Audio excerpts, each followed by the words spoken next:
Hi, and welcome to the Crit Hit Wild podcast, where we cover all things Marvel Crisis Protocol, and we do a new character every week. This week, we're going to be talking about Ghost Rider, and I'm your host, Fred. I'm Brad. I'm Steven. I'm Justin. Hey, Justin, how's it going? It's fantastic. How are you guys doing today? Oh, I'm doing great.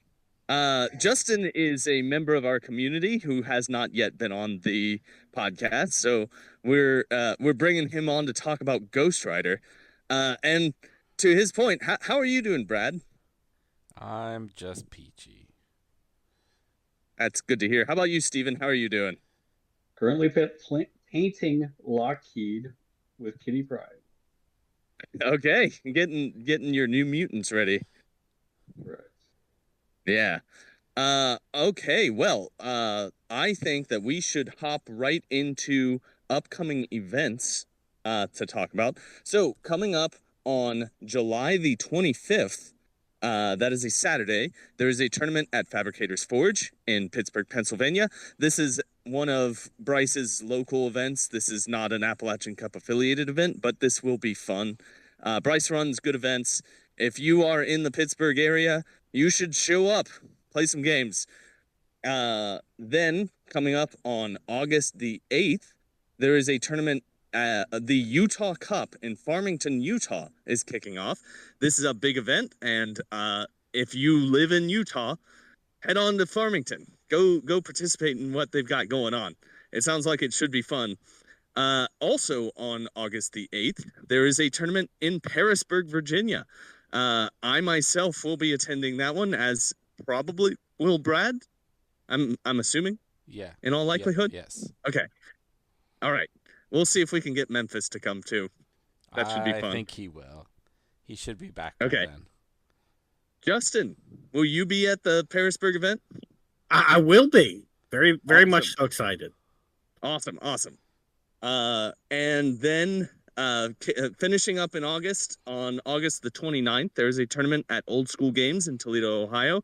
This is the next Appalachian Cup qualifier event. So if you are interested in being in the Appalachian Cup and you are in the Midwest, head on over to Toledo at Old School Games. This is going to be probably the only Appalachian Cup event that I am not attending. And I'm sad about it. I promised Daniel I will be going to one of your events in the future, just not this one. I can't make this one. Okay, all right. Those are the events that are coming up that aren't too far in the distant future. Let's talk about a little trickle of news that we've gotten out of AMG. So, we kind of have an unofficial official date for when they are releasing Onslaught and what's the other pack that they're releasing then? We know for sure Onslaught. That's what Asmodee has the date as. The other one's not on Asmodee's website, but has popped up on some of the other online retailers. And it's the Havoc multiple man box coming out the same time. But once again, Asmodee has not put it on their website, so who knows? And what is that date, Brad? September 25th. September 25th. So that is the entirety of official news out of the black box that is AMG that is happening right now. We also have a little bit of insider information. The card in the Marvel Crisis Protocol game that's coming out in the near future for Green Goblin has his health listed as 8 and 6. 8 on the front and 6 on the back. So that is, that's a health adjusted Green Goblin. He has been adjusted up on one on each side, which is pretty interesting. That solves a lot of his problems, I feel like. But before we blow past it, Steven, do you have any thoughts on that adjustment? It's nice. Maybe, hopefully, there's just a tweak more. So we'll see. We've seen the Anything card, you're thinking in Steven. particular? That's it. What's that? We've seen the card now, Steven. That's it. That's it. That's it. Oh man. Okay. It, Well, it's not as if Green Goblin were a particular low performer. He just probably needed a little bit of help, and I think giving him an extra health on the front, but especially on the back where he was only had 5 health, probably helps him a lot. well, I guess what I would like to add to this is that I understand people going bonkers crazy. All right. I mean, you've got your Cosmic Ghost Rider, you've got Wolverine, uh, you got Nebula, obviously people who cannot interact with stuff. It's just that I just don't like it on a leader on the reverse side. That's kind of rough. Yeah. You want I to be think, able to interact with stuff on the back side of the card. yeah, I I don't. think that's very, very not good game design. I mean, I think that's not going anywhere. It is very thematic. It's very thematic, but it is. I understand it is very annoying when he's such an important part of your roster. He's also so mobile. He's incredibly mobile on his backside, and him not being able to move around, not being able to interact, really hurts. Really hurts him a lot. Yeah, so Yep. Okay. Well. think I think it was a miss. Okay. I mean, they're giving him some health. That's a help. On his front side, so he doesn't flip till later in the game. Yeah. I understand that, but All right. we'll Well, see. let's move on to games that we have played recently. So, Brad, myself, and Justin all participated in a tournament at Lost Legion Games and Comics this past Saturday, and uh, I took a big swing. I'm playing Convocation now instead of my Inhumans. I think I'm moving on. Uh, I had a lot of fun. Convocation is fun to play. And part of the reason why I picked Convocation is that they are about exactly as opposite as I can be from playing Inhumans. In Humans, it's apply people to your enemy until either they die or you die. That's a hyper simplification, obviously, and there's a lot of nuance there, but that's kind of their game plan. And Convocation is not that at all. It's controlling the battlefield. It's moving people around. It's trying to win on scenario real early. Like you want to win round 3 in a best case scenario, and that's tough to do. And more that's being harder and harder to achieve with the current crisis loadout. But I'm not playing to win. Let's be frank. I'm playing for fun, and I had a lot of fun playing with Convocation, I will say. I think that we should just get right into this. Well, my first opponent in this tournament was actually Justin. Justin, do you want to talk about our game? Yeah. I I was playing Thralls. This was actually my very first game playing Thralls. I I really enjoyed the matchup. Any game that I play, I've only played at Lost Legion 5 times, and I've played. I'd play I'd say a handful of practice games. It's real exciting when a character gets to do the thing from the comic book or the movie as a newer player, someone who might have been owned for a long time but not got to play. The highlight of the game for me was when your Emma Frost got to go diamond form and then shatter. Uh, Tons of damage, and that was immediately after denying a pull from my Dracula. It was just she felt like she really played to her identity that game, and it was very fun. I lost, got skunked, just absolutely thrashed, but I couldn't have had a better time doing it. Well, I'm glad to hear that. This game, let me describe exactly what we were doing. We were on Unexpected Guests and Infinity Formula, and we were playing at a threat level of 17. At 17, I brought Lizard, Emma Frost. That's already 7, so I have only 10 points left. And those 10 points were Wong, Docstrange Sorcerer Supreme, and Magic. Yeah, that's what it is. And that gets me to Convocation Affiliated. Magic rules. Emma Frost. My MVP in this game by far was Emma Frost. Emma Frost did basically everything that Emma Frost is supposed to do. She moved people around. She saved Lizard from being mind controlled by Dracula. And at one point, she turned into a diamond, survived the attacks, and then shattered. And I think dazed both models she shattered onto. I don't remember exactly what it was, but she did. it. She did. Corpses on the ground. Yep. Right there on the city street. Yeah. So Emma Frost, me with my absolutely cold takes. Emma Frost is good. Yeah. This was a great game. I had a lot of fun. This game ended 16-7 in my favor. And yeah, I want to say thank you to Justin for putting up with all the bullshit that I can do with Convocation. It was an education. Yeah. All right. Well, Brad, why don't you tell us about how your first game went? I played Better Brandon, who's playing a Steve 3 list. With his splashes that he played against me, because those are important to Steve 3, are Gambit and Archangel.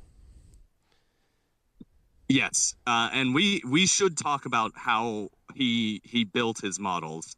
He did another. He is famous for kit bashing his models into very cool themes and being very very good at it. In the past, he did Black Order as Hellraiser Cenobites, which was awesome. It was awesome to see, and this time he did his Avengers as Wild West. Either desperados or characters that you would see in a Western movie, and kind of steampunky as well, kind of like a Wild Wild West situation. It is. They looked incredible. They were awesome. Yeah. And yeah. Against me, he played Steve 3 in those 2 splashes, obviously, and then Iron Man, and I'll get to who else in a minute because I don't remember. We were playing 17 threat, Sentinel schematics, and assault ships. I played 2 Mark IVs, Bastion, and Nimrod. I really like that list.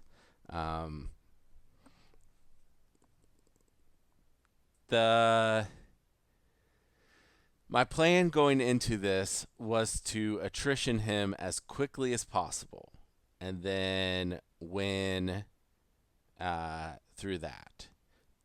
To that point, on round 2, there were chances for me to either deny him some points or pick up some points that I did not take to lean into attrition more.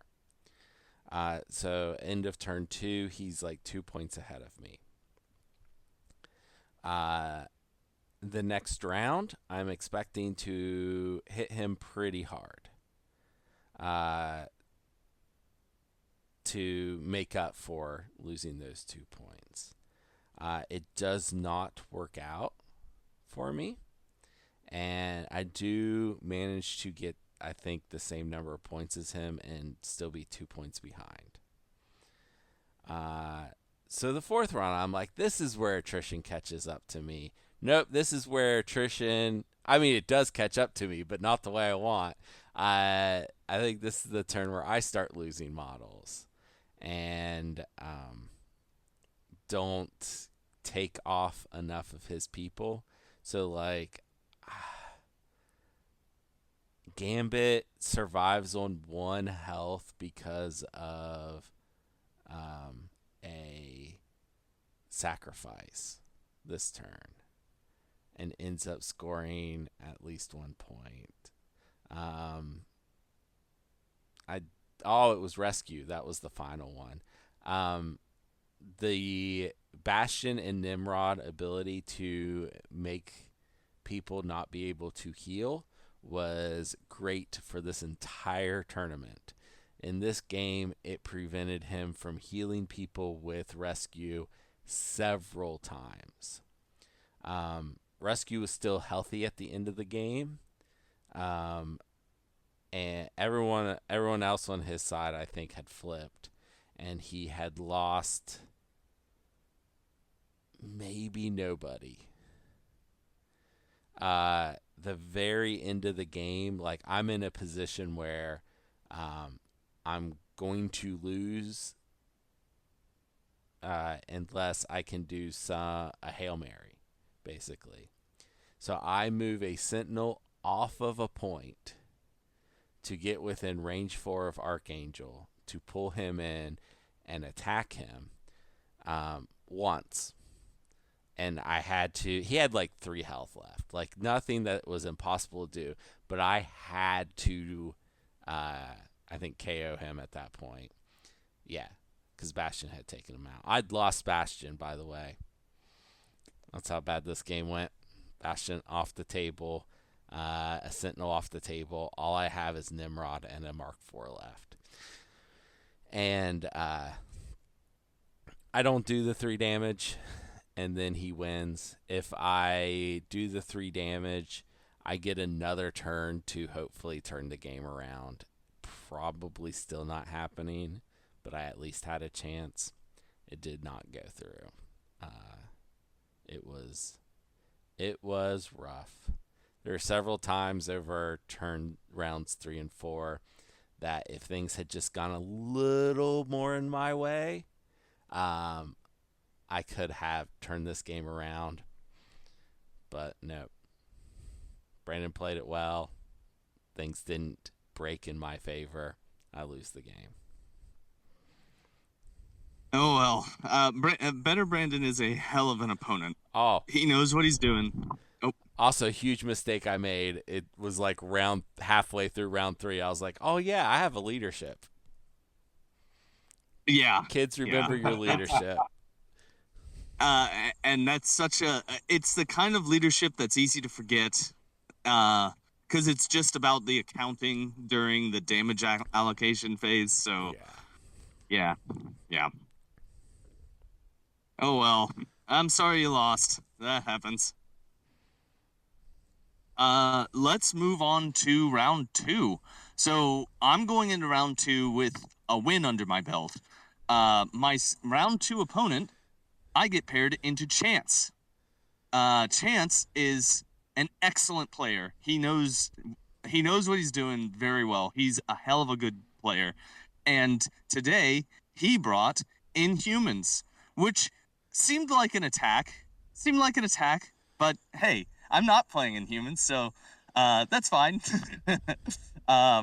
He's playing a very different Inhumans list than I am as well, because he's playing Black Bolt's leadership. I don't even think he has Maximus the Mad in his roster. So it's a very different thing that he's accomplishing. One would say probably a much better thing that he's doing than what I was doing when I was playing Inhumans.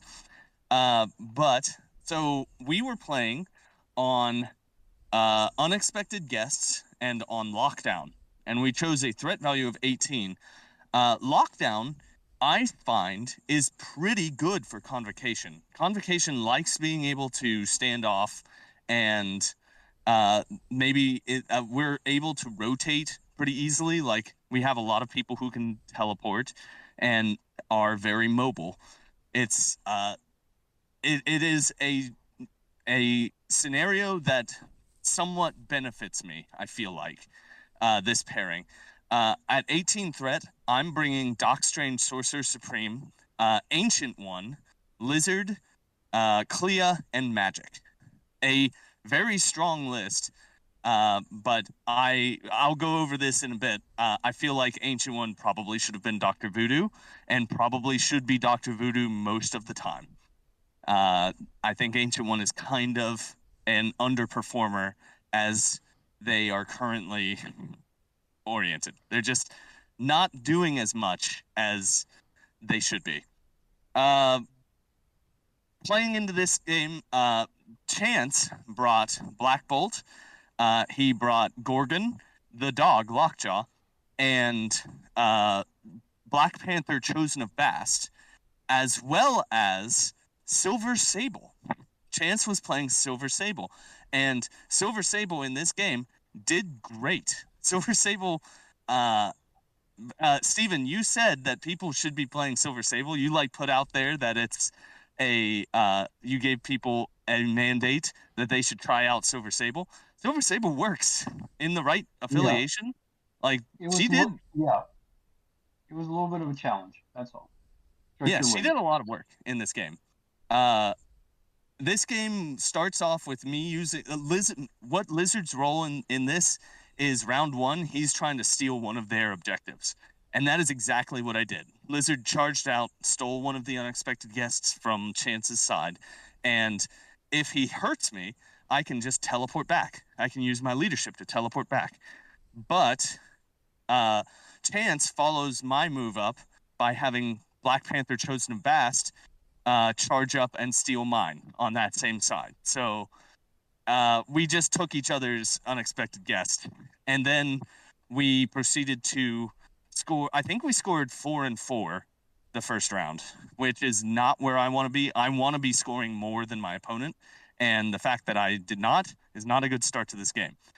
Chance then in round two, this devolves into a scrum on the left-hand side, and on the right-hand side, he's using Silver Sable to bully Clea, and Clea is just getting shot to pieces. She's not going to survive being shot by Silver Sable. So, Clea goes down, and then in the scrum, Magic dazes his Gorgon, I think, who was holding one of his objectives, and then picks it up. And then Magic gets hit by one of his characters, I forget who, and goes to 1 health. And then the dreaded Terrigenesis comes out, and Chance succeeds in Terrigenesising my Magic and puts him 2 points ahead already. Then essentially the rest of this game plays out as he's ahead and winning on attrition, and I'm having a lot of trouble coming back from the setbacks that I had in this round. I put up a pretty good fight. I did as well as I could. There's one point where I attempt to daze Silver Sable with Doc Strange Sorcerer Supreme, and if I had succeeded, I would have probably scored more points in that round than Chance did, and I probably prevent him from winning the game this round. But I'm whiff.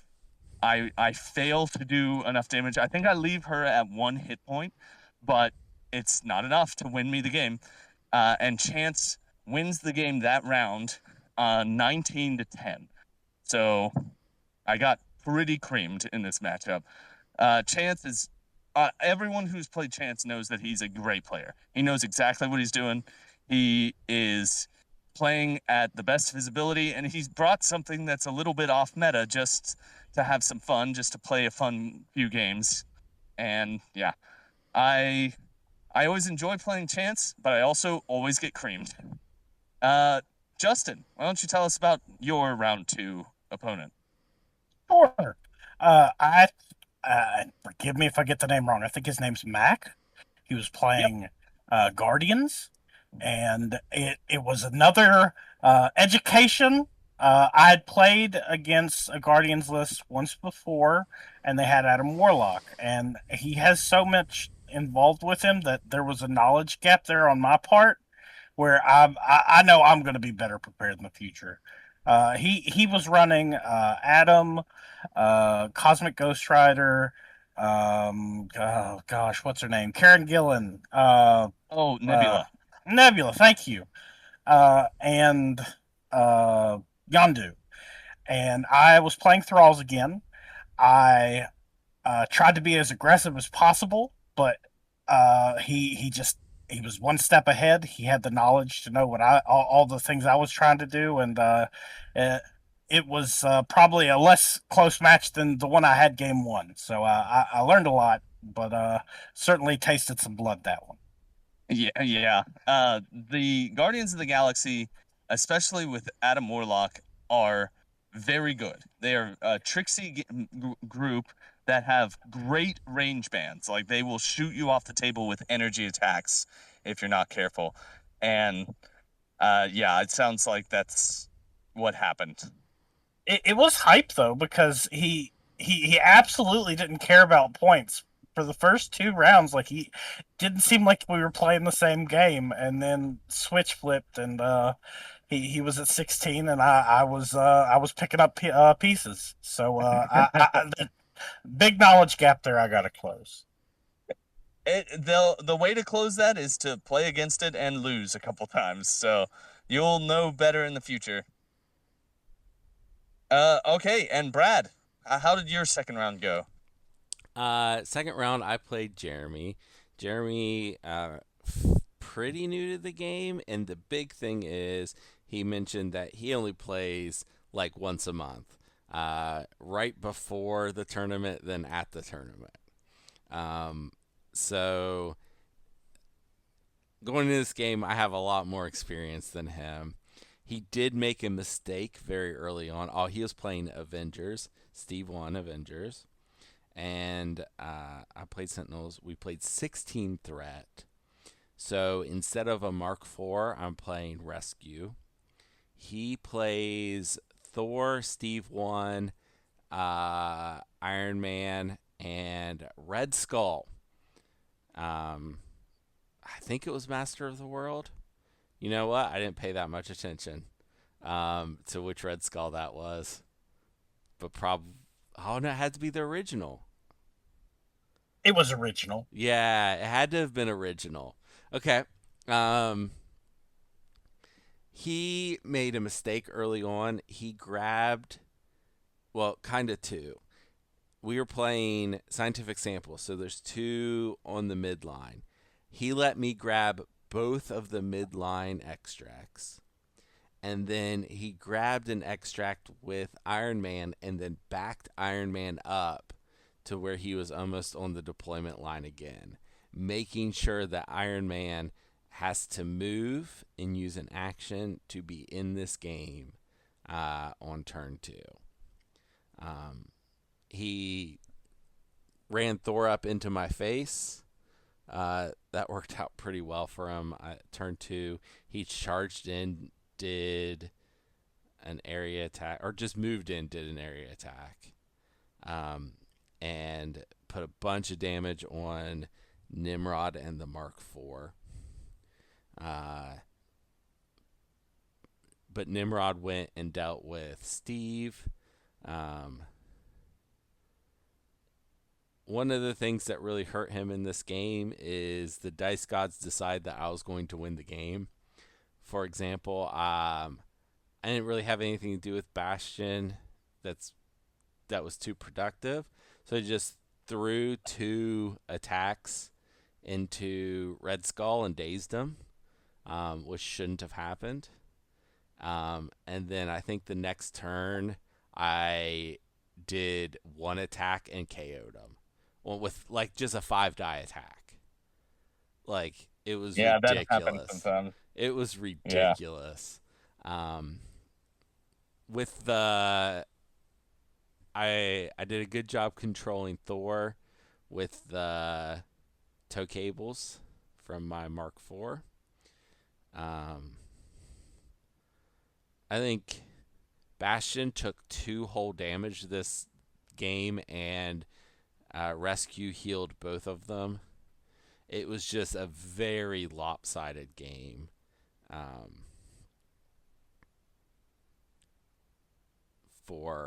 Mostly because of dice. There were the number of times I rolled 4 defense dice on Bastion, Nimrod, or a Sentinel and got 5 or 6 blocks is crazy. Like, it shouldn't happen that often. It was every other roll. I'd roll one where I got 5 or 6, and then I'd roll one where I got none. It was wild. weird. Yeah. I mean, it's a dice swingy game. Yeah. It'll happen sometimes. It shouldn't be that swingy. That one was Yeah. crazy. Okay, well, well done, Brad. Going into round 3, I am 1-1, and my opponent going into round 3 is JP, a person who's been on this podcast before. He's a very good player, and he is playing Asgard under Loki, Prince of Lies. We were playing on Unexpected Guests, which I'm realizing now I played every single round. I played Unexpected Guests every single time. And Superpowered Scoundrels, and we played at a threat value of 20. At 20 threat, JP brought Loki, Prince of Lies, Thor, 5 threat Thor. He brought Beta Ray Bill, Spectacular Spider-Man, and Ironmonger. I was playing 6 wide. I played Doc Strange, Sorcerer Supreme. I played Clea, Magic, Lizard, Dr. Voodoo, and Wong. This game, this game came down to just a control off. Both Loki and Thor have options that allow them to be very control-y. Like Thor can throw people around. Loki can move people when he gets his trigger on his builder. And I'm using Scalpel of Strange all the time to just put Thor as far back as I possibly can, as frequently as I can. So this game came down, instead of what I thought it was going to be, which is me trying to survive being brawled to death, this came to me trying to get more people onto points than him more frequently, and me also trying to get as many of the extracts as I possibly can with Dr. Voodoo, and largely falling a little bit behind. Ironmonger is Ironmonger's just good. I think he's just a really good 3. I don't think he's outstanding, but he survived everything that I threw at him, which makes him that he did his job, which means he did exactly what he's supposed to do. Spectacular Spider-Man Magic came over and stabbed him and dropped him, but he stood back up and then dazed Lizard. So this was a very even match, it felt like, except early on, JP was able to get a couple points up on me, and I was just never able to catch up with him. This was a grind that ended up going to 16-13, and that's just because he got a few extra points that were laying around, and I was not able to catch up. This was tough. I found out that I just don't have the damage output in this affiliation that I'm used to. I can't just throw enough dice into Ironmonger to ensure that he's going down, which is something that I feel like in Inhumans I probably could have been able to do. That's a learning thing. I will figure out a solution, and I'm changing my roster appropriately. This was my first time bringing this roster into a tournament, so it's going to change a lot in the near future. But yeah, I am enjoying Convocation. It's nice to play something completely different, and it is a very fun affiliation play. So I end up this tournament going 1-2. Jeremy. Sorry, that's not correct. Justin. My head's all backwards. Justin, how was your second round or third round? You were right. Jeremy could have answered the question because Jeremy was who I played. I was looking at your game and on Longshanks, and that's why I said that word. No, Jeremy. He may be new to the game, but he's got years of wargaming experience. He brought that to our match. I played Midnight Suns with Blade Leadership into his Avengers. It was close. but there were two major plays that really decided the game in his favor. He did win. One was Thor, Prince of Asgard. Just tanked through, gained a lot of energy, power, and then just got a thundered twice in an area of some very squishy people, and he spiked real hard both times. I think in both times he did it, he had flipped three characters the first time and then KO'd two people the second time. Uh, Paired with I can't remember the name of the secure, but it dealt damage, and it just did not work out in my favor where I went wider than him, and then I just could not arrange the secures where he was able to pick them up out off of me after dealing a lot of damage, and just couldn't get a path back into the game. But he played incredibly well, even outside of the huge spikes. You played on assault ships and scientific samples, and yeah, assault ships. It lets him re-roll into your people when you're defending, so he can get some extra damage out that way. Yeah.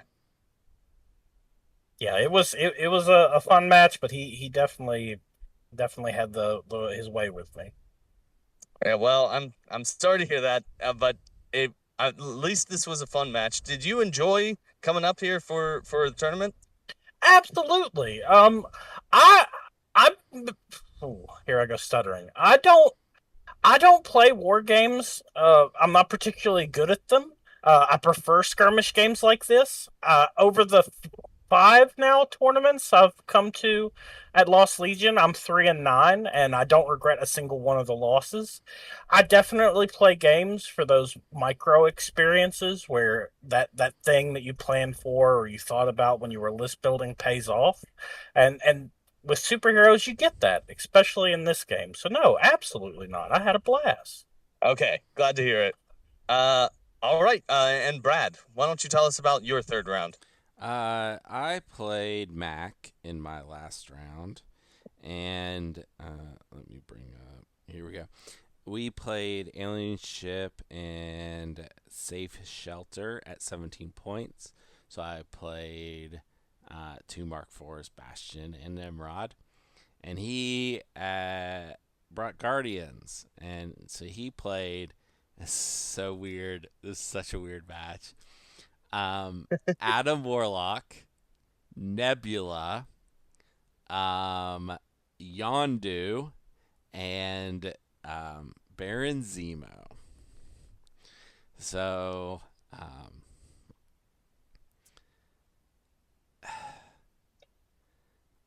I don't know. This was weird.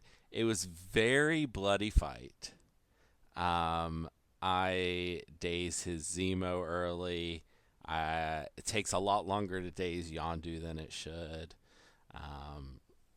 He dazes a Sentinel and Bastion. And Bastion, when after he wakes up and gains his 2 power, has 10 power on him, and he has lined up Baron Zemo, Adam Warlock, and Yondu in a perfect line for Bastion to double beam them. I believe this kills Baron Zemo, who's at 1 health, although it takes both beams to kill him. It kills Yondu and puts damage on Adam Warlock. And the first attack, importantly, also puts out that he can't heal, because that's very easy to do. So when his 2 models die, he can't heal Adam Warlock. And so he's got 4 damage on him at this point in the game. He kills Bastion with Nebula, I think later that turn, just annihilates him. I think I didn't block anything, and he got like 8 successes on the spender. Oh my god. And then for his second action just had to move somewhere, because like he didn't have anything else he could do. I think that turn, even though I killed 2 of his models, he kills Bastion and maybe dazes a Sentinel, and Nimrod had already gone. I don't know. There's a point there where like I scored nothing. Maybe. No, it couldn't have been. Yeah. Oh yeah, this was the game. This is the game that took we played 6 rounds of Marvel Crisis Protocol, and we're the first game done. Um, we we scored very few points every round, like 1 or 2. Maybe someone scored 3 somewhere in there. On turns 4 and 5, I get, even though he's taken me down to 2 models, I had a Sentinel and Nimrod, and the Sentinel was flipped. I said I took out those 2 models. I get somewhere in there, that 4 or 5, I get a daze on Adam Warlock at the perfect moment to keep him from scoring any points that round and me scoring some, to put a big enough gap that going into turn 6, he could only score like 2 points and it wouldn't even be close to tying me. And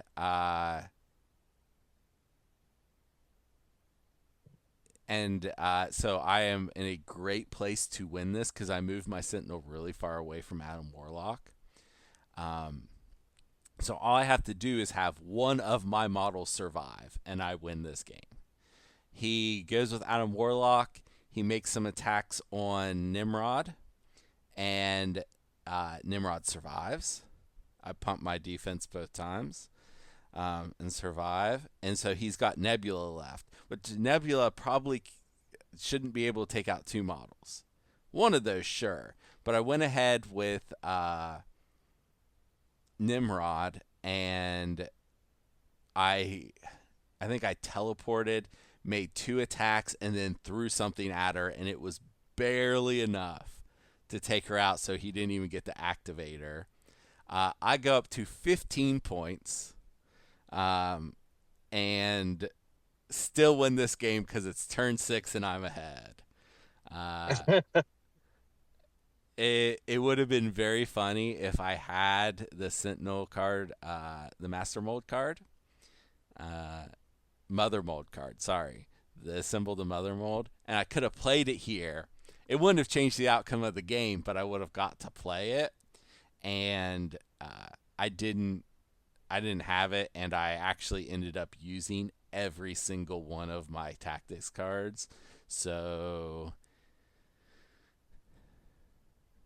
It's couldn't have it's taken it. a tricky situation, but Yeah. you don't know that he's going to have only 3 characters that can interact with the scenario Yeah. when you're building your roster. Yeah. So it's tough to know when it's going to go 6 rounds. Yeah. When you guys were playing that, I was on the same table playing with Jeremy, and the celebration y'all had when the match was over, it looked like it was a co-op game.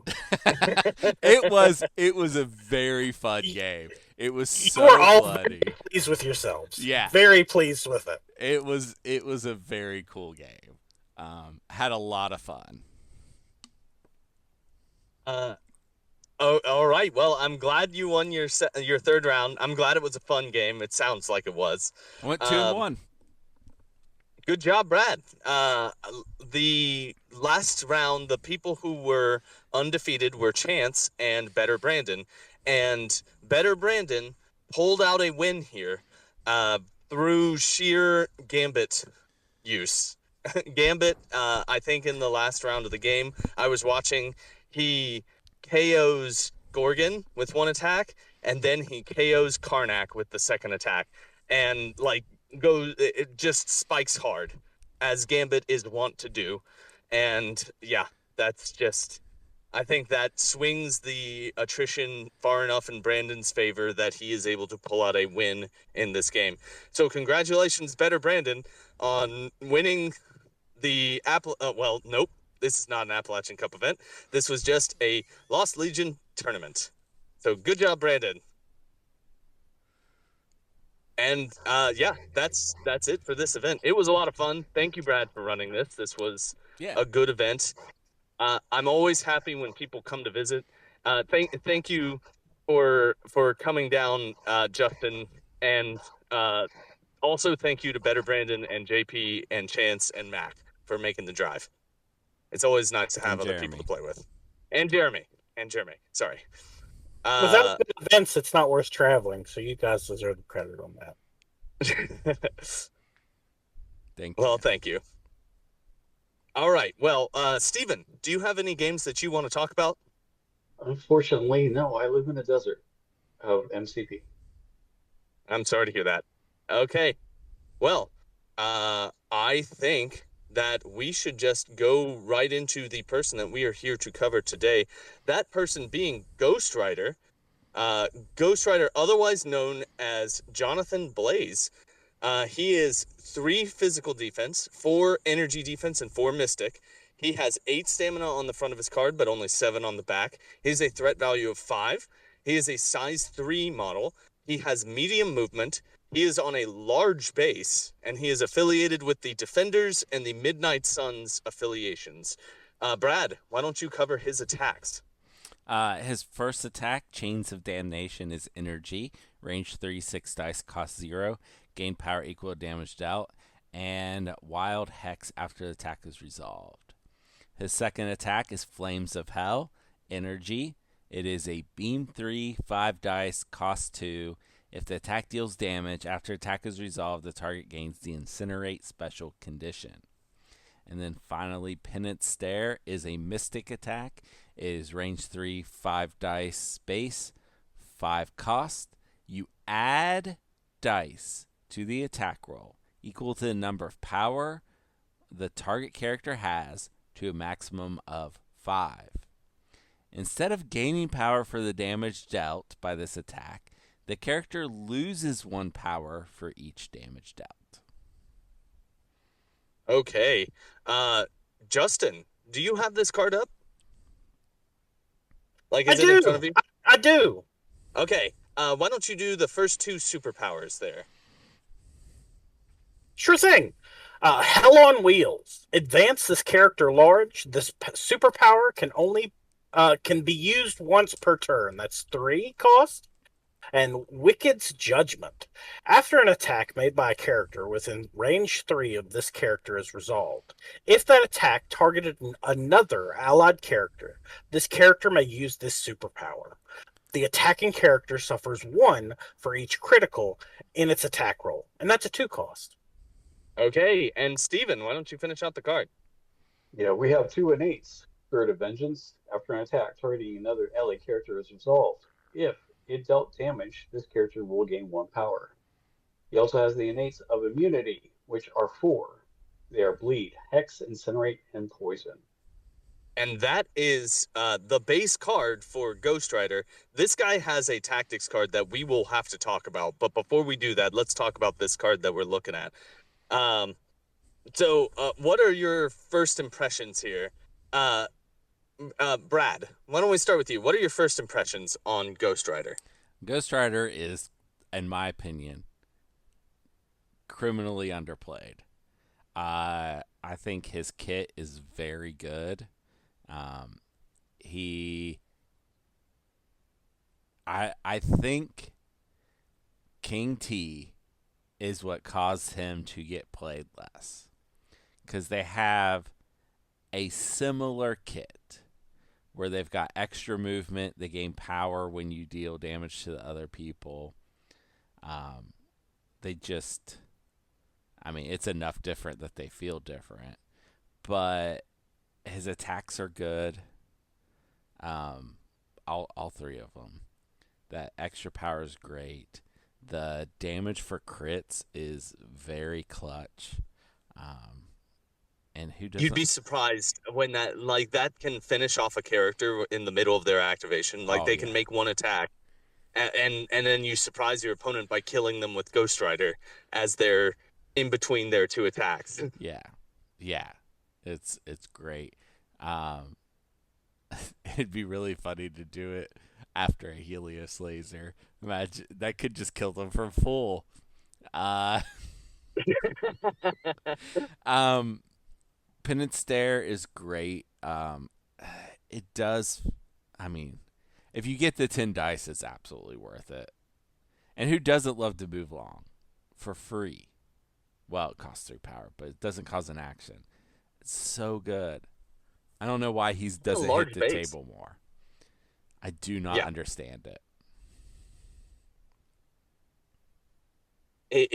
I'm with you on that. Like I have played him in the past. I've played him in Midnight Suns.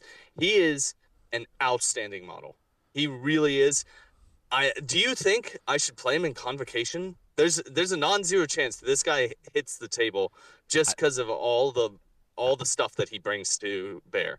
I don't think it's a bad choice, especially with the other model we were talking about earlier, you adding. Uh-huh. Yeah. Yep. I'm contemplating it. This guy should see more play than he is currently seeing. Yeah. Uh okay, Justin, what do you think about Ghost Rider? Of all the Midnight Suns, he is probably the most flavorful. He, if you didn't know how this game played, but you knew who Ghost Rider was, you could guess what was on the card, and it feels impactful. I I really enjoy anytime I get to use Penance Stare because one, how dare you earn power? Uh, you got some gall doing things to me, and now you're going to get punished for it. And Wicked's judgment, how don't be successful in my direction. I don't need that energy. I don't want it. I don't claim it. I go where I want and do what I want, just like Ghost Rider. So yeah, he's probably one of my favorite models out. Yeah, he's real good. Um, Steven, what do you think about Ghost Rider? I used to play Ghost Rider quite a bit. He was my third character box I ever bought. I liked him that much. I bought him when he didn't have any immunities, by the way. Can you imagine that? Yeah, when he could be a guy whose skull is on fire and also be incinerated. Correct. Yeah. It He was fun. clearly was Another not fun fact. immune. He was on fire. Yeah.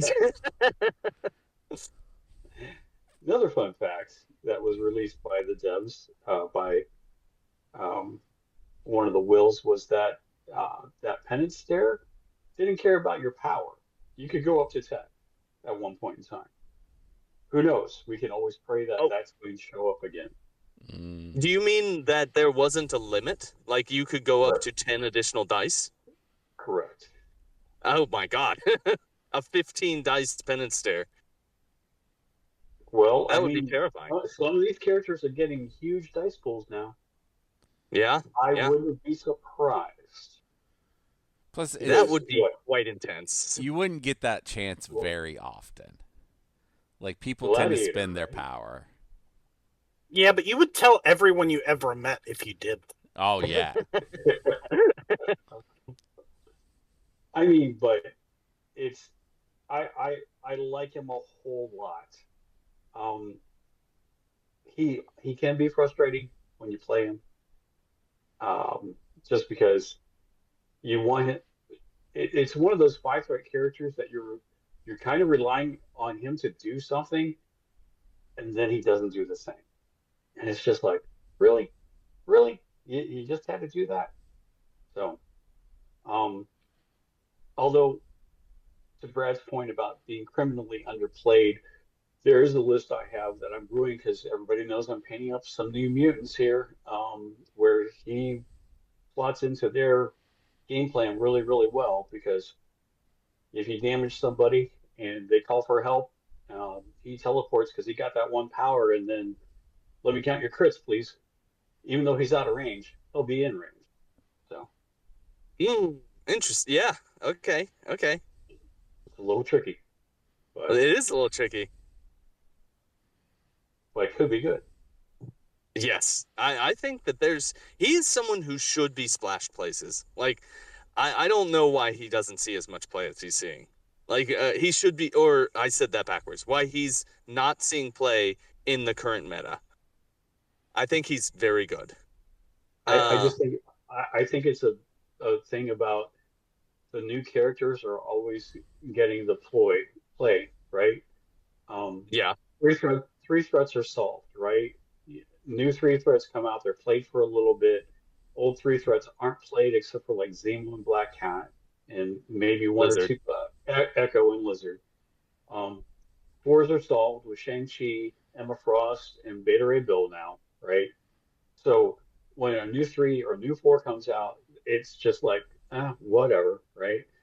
A new five comes out, Blue Marvel, okay, and everybody gravitates towards that because they're trying to figure out what's going to slot into the five and what's going to be the five all the time. You know what I mean? So And I think, to that point, I think Blue Marvel might be that thing. It's Blue Marvel and King T'Challa are kind of like the 5 threat splashes that are seen all over the place right now. yeah, yeah.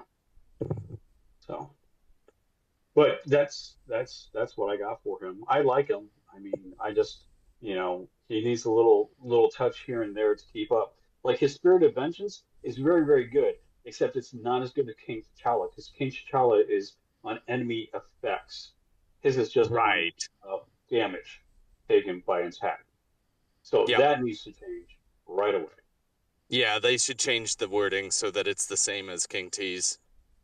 Hmm. Yeah.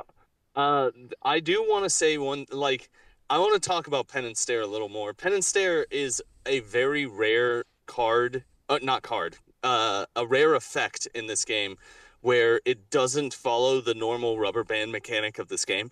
You punish them by taking away their power as you do them damage.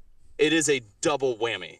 It is a fantastic spender because not only do they not gain power for the damage that they take, they lose power. That is so heartbreakingly bad. Like this guy, there was a period of time when Immortal Hulk was all over the meta, and uh, Ghost Rider is an answer to Immortal Hulk because Immortal Hulk gets powered up uh, on if he has a lot of power, he will come back with that much power, with that much health, when he comes back to life. If you daze him with the Penance Stare, he could come back with 0 health if you do it correctly. If you do enough damage and remove it, he comes back with 0 health and then KOs. I think that's how it works. Correct. But Yeah, that's happened to me. So yeah, it's a very strong effect, and there are very few things that do that. I think Shadow King's Spender does this too. I could be wrong. I don't remember. uh, But actually, another Midnight Sun does it, and another you Midnight actually Sun have does. him, and you actually have him in your convocation list. It's Doc Strange. No, No. Oh, Doctor Voodoo. who is it? Oh, Doctor. Oh, you Voodoo. mean with the Staff of Legba? It's not the same Yeah, effect though. It's not the um. it's got a power burn on it. Yeah, it burns their power off, and then they take damage. You're right. It is kind of the same thing. I Okay. I would go as far to say I would even use Penance Stare at a low risk, low reward situation. A lot of times, I just punish smaller characters where it's, oh, you got 4 power and you can do everything on your card. Well, now you can't do anything. You might not be flipped, but I mean, welcome to the game. You're starting over. Yeah. Penance Stare. It's something that should be used all the time if you've got the power for it, and he should have the power for it. He's usually swimming in power. As long as you remember He gets your power every trigger. time. Yeah. All right. There are 2 tactics cards that we need to talk about, and one of them is very important. Okay. The first one is called Deal with the Devil. It is an unaffiliated reactive tactics card. If Ghost Rider is KO'd, he may spend 4 power to play this card before he is removed from the battlefield. Choose another allied character. Ghost Rider removes all special conditions, removes all damage and activated tokens, drops all objective tokens, and is then placed within range 1 of the chosen character. If the chosen character was healthy, flip Ghost Rider's card to the healthy side. Enemy characters within range 2 of Ghost Rider then suffer the Incinerate special condition. The chosen character is KO'd. This is one of the. Can you guys think of another card that has as much impact on the battlefield as this one? This one's it's insane. KO'd Ghost Rider comes back to life, possibly healthy, and without an activated token. There used to be one. Sorry, what? There used to be one. Oh, there used to be one? Oh, you mean The another Ultron tactics card. card that has this much? Age of Ultron. Age of Ultron. Yeah, you're right. That's correct. But this card is an amazing card. This is, if you are playing Ghost Rider, you are playing this card. I don't see any reason why you wouldn't be. The effect is so strong. The amount of shenanigans you can pull, and on top of that, you incinerate people nearby. If you place yourself well, you can incinerate your enemies just for free. It just happens. It's an amazing card, and if you have Wong on the table, like, he's a perfect target for. It is surprising how many times Wong has turned into Ghost Rider. Just in games I've seen, it's. It has happened before where in one of my opponent's last activations, they KO Ghost Rider, and then suddenly I have Ghost Rider's activation again in that round, and he's healthy and in a different place in the battlefield. I lost the game because of this. I didn't forget the card existed. I forgot that it took the activated token off of him. And just for fun, I had the game won. Just for fun, I throw an attack at Ghost Rider, KO him, and then he gets to activate again and loses me the game. Yep. It's rough. It's a heartbreaker. This is I'm gonna throw it to everyone to see what you think about the card, but there's a correct. This is a card you 100% play. I don't.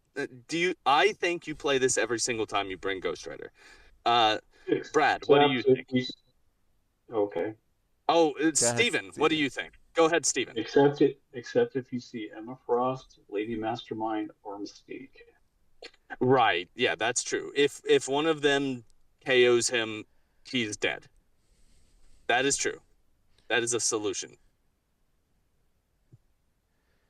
Also, there's a tactics card for Hydra that makes someone affiliated with Hydra, and they gain that effect as well, right? I think so. Oh, yeah, but as soon as they make an attack that doesn't kill someone, they lose that ability. Okay. So they have to land the killing blow and have done nothing before that. So never mind. I take it back. You're correct, though. Those are ways around this card, what you just said, Steven. But do you agree with me otherwise? Oh, yeah. I mean, I used this card very effective one time. I was at a tournament in Pittsburgh at Fabricator Sports with Bryce in the game, and I played a Midnight Suns, but I played it without Blade. I played Immortal Hulk, Ghost Rider, and Hulkbuster. And when Hulkbuster went down to Tiny Tony, he's still healthy. He sure is. Yep. And then he turned into a dude riding a motorcycle. That's right. Justin, what do you think about this card? I've played Ghost Rider multiple times across the tournaments that I've attended, and I've never had it pay off. But I think that also speaks to the mental attached to this card, because playing against someone that knows what it does it's the silent threat. So I've Yeah. had that happen where it's, oh, you're running Ghost Rider. Well, I'm not even going to waste my time because you'll just use Deal with the Devil, and I got the benefit of an additional action economy because of it. So like it's Chekhov's gun sometimes, and I like that. It is. You're right. It Go is. ahead, Brad. It is usually easier to kill the other people than to try to kill Ghost Rider twice. Yeah, you're right that this is something where part of the game. Oftentimes, when this hits the table, no one attacks Ghost Rider. They just attack everyone else and don't attack Ghost Rider for this card's reason. I would also go as far to say I have not been in a situation where I've had to play Ghost Rider into any of those characters that were listed, like Emma Frost. But at that point, like, why not? If your opponent's going to take that time to make sure that they're the one dealing the final blow and Yeah. making them plan around that, I'll put that obstacle in the path any day of the week. I agree. Yeah. Yep. Absolutely. The Brad, I haven't officially given you a chance to talk about this. Go ahead. if it was like Hellfire Club with all three of those models, then maybe I don't take it. But otherwise, I'm taking this card. This is great card. Like, so good. Yeah. Okay. There is another tactics card, which is much less stapled to the back of his card, but it's not a bad effect. It is called Highway to Hell. When an allied Ghost Rider begins an advance during his activation while within range 1 of an enemy character, he may spend 3 power to play this card. When Ghost Rider ends this move, place that enemy character within range 1 of him. The enemy character suffers the Incinerate special condition. So this is a way to kidnap someone. It's also a good effect. Like, this effect is strong. Imagine playing Ghost Rider, moving up, or maybe, moving up next to someone, and then long moving. Does that work? Hold on. Let me reread this. It does. It does work. It just costs 6 power to do. Right, yeah. You long move away, and you kidnap them away from where they currently are, much further than any... Like, this is a very far place if you do it. And then they gain Incinerate, and if you do that, you get to then attack them.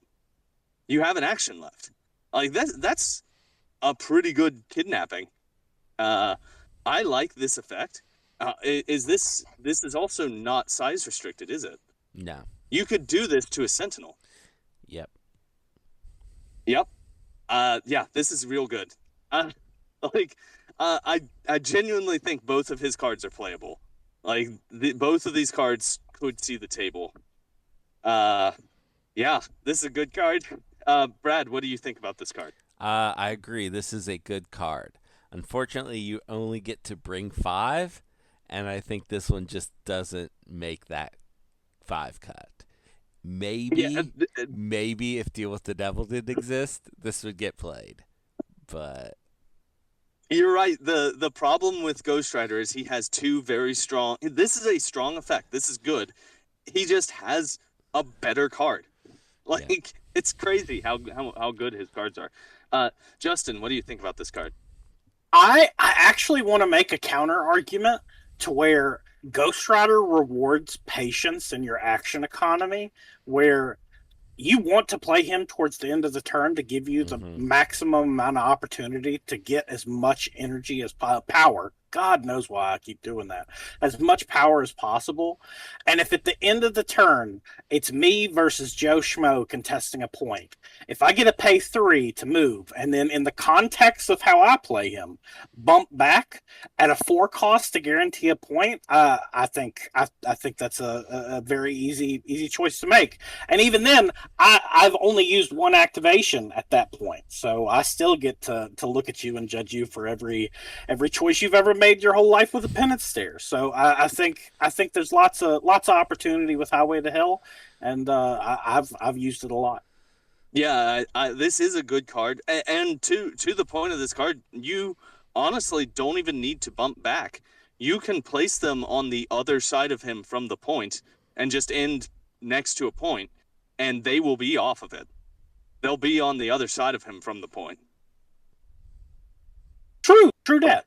Yeah. I like that context. I'm going to use that. Everybody be careful. Hey, please ignore the past few seconds if you play me here on the 8th. That's not going to happen.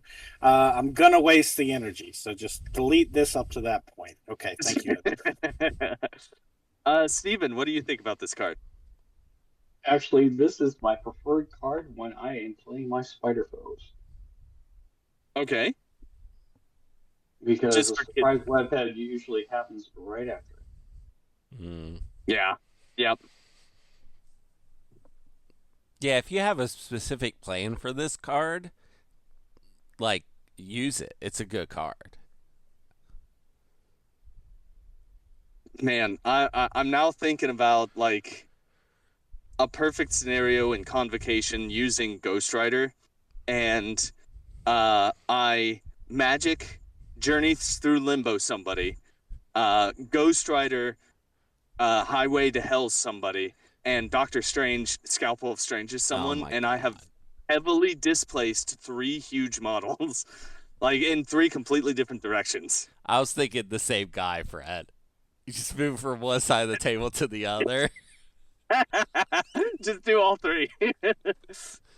He catches on fire 2 times. Yep.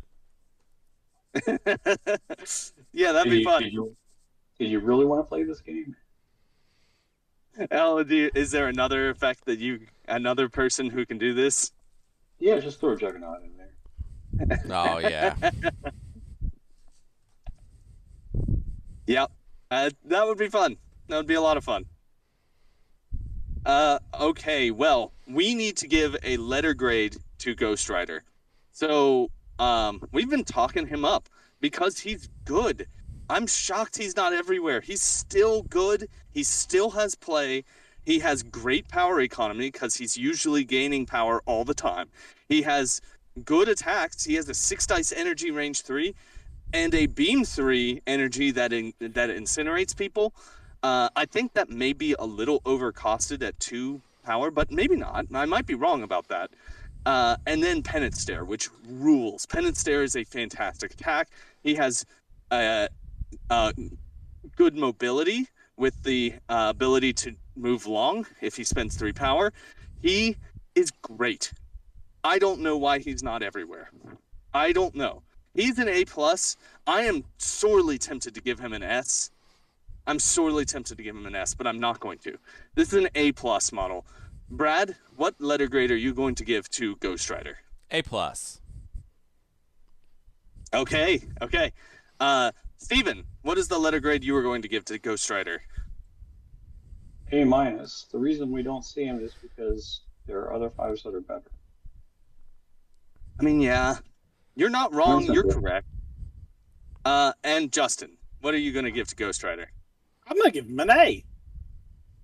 Okay. If there was any negative, I've spent the whole time talking about how he rewards patience and he's reactive and he's punishing. A lot of that counts on opponents making mistakes. If you can score points without having to generate a bunch of damage, he just kind of stares at you blankly. If there's nothing to judge, he can't judge you. That's true. That's true. So don't play him into like Web Warriors or something like that. Although I think he's good into Web Warriors. Never mind. Into Web Warriors. He's actually he has all the tools he needs. Okay. Well, yeah. There are some affiliations where you don't want to play this guy into. But he's very good. This is a good model. Everyone should be playing him. Brad, do you have any comic book recommendations that feature Johnny Blaze? I sure do, Fred. I've got kind of 2 recommendations here.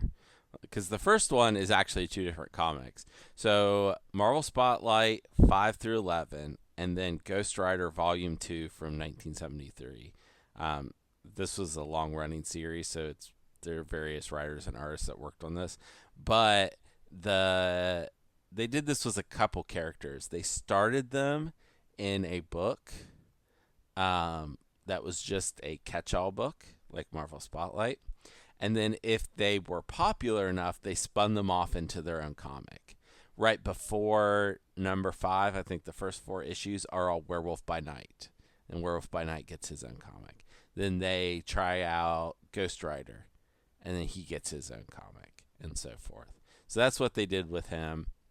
Johnny Blaze is a motorcycle stunt man, makes a deal with the devil, and becomes the Ghost Rider. Yeah, and the series goes some wild places. It is volume 2 because they had a 6 or 7 issue series before this about Ghost Rider from cowboy days who rode a horse. Huh. Did you say 1972? 1973 was when this series 1973? Yeah. Wow. Okay. Why? No, nothing. Just Ghost Rider. He's been around a lot longer than I expected. He feels like a 90s character, right? He does. He does. I kind of placed him a lot later than that. Yep.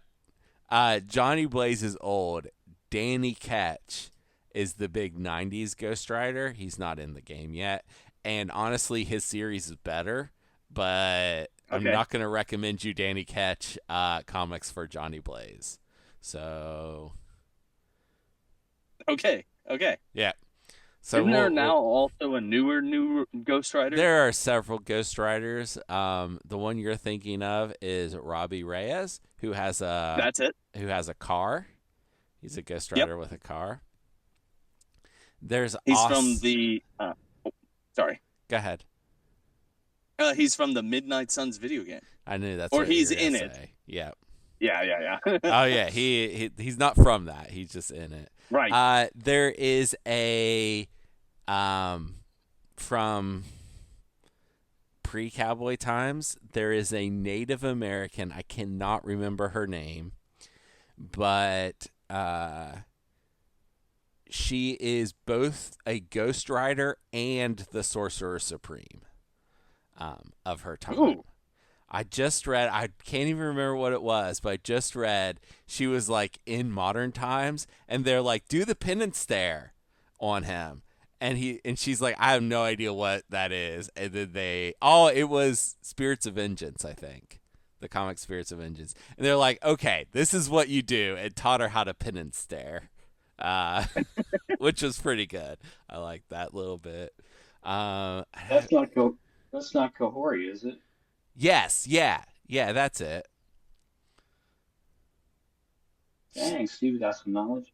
Yeah. I think it's pretty criminal that we haven't brought up the critically acclaimed Hollywood snubbed Ghost Rider movies. I love the Ghost Rider movies. They are stupid and fun.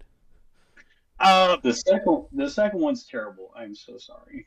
I think they're Oscar caliber, and Wow. we really need to show our appreciation to Mr. Cage for his hard work and character research. He's got 50 years of experience being crazy, and he really showed that through his character work. So yeah, highly underrated, and really should be touted in the same world as Citizen Kane. Nicolas Cage eating jelly beans out of a martini glass while he watches cartoons in the first Ghost Rider movie is one of the best scenes I've ever seen in a movie. Oh my god. I was just watching some Nicolas Cage earlier. I watched an episode of Spider Noir, which is pretty great so far. Anyway, one more Ghost Rider that's important. Wolverine's son, Akihiro, who used to be called Daken, is a Wolverine Ghost Rider now.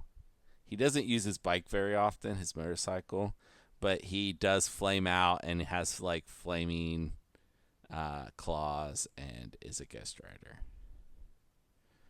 Cool. Yeah. Anyway, I had another recommendation for Mr. Blaze here.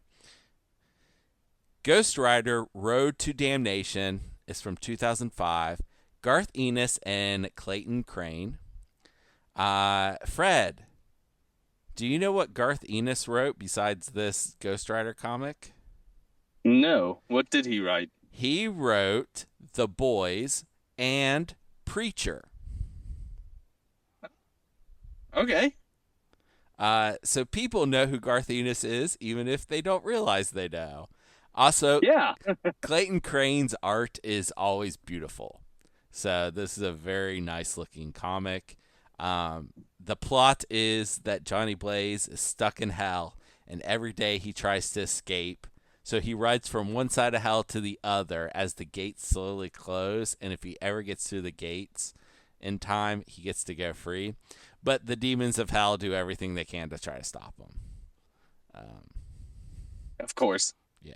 It's a more mature comic than most Marvel comics. He's just hanging out in hell most of the time.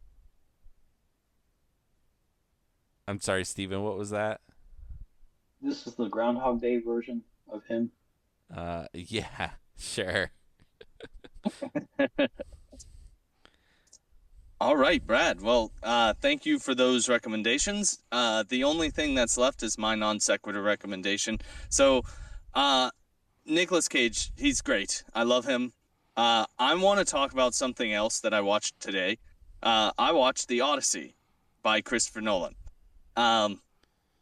This movie rules. I am the king of ice cold takes. This movie is good. It's very good. The cast is unbelievably stacked.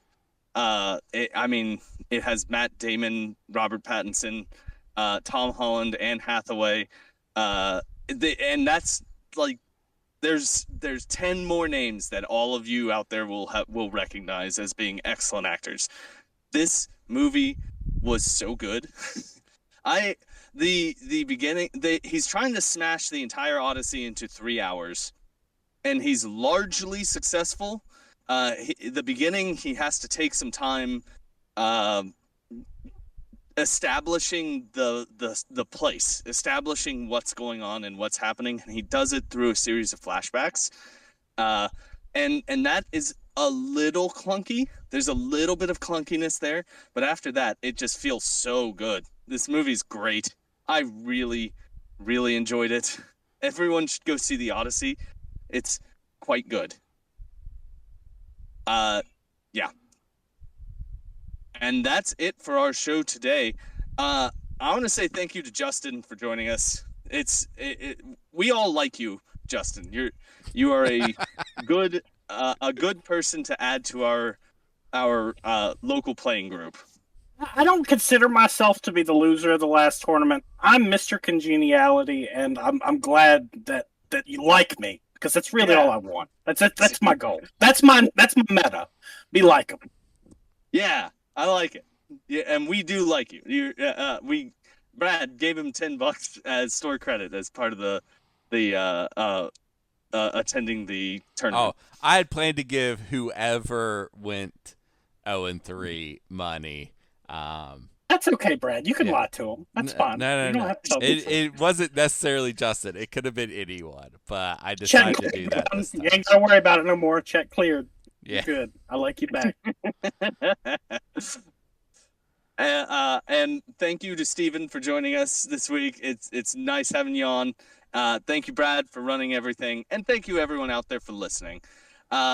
I hope that everyone has good games of Marvel Crisis Protocol while we are waiting for the inevitable August drop. Let's hope. Let's hope for an August drop. Yep, Goodbye, the everybody. August update where they tell us it's coming in September. Exactly.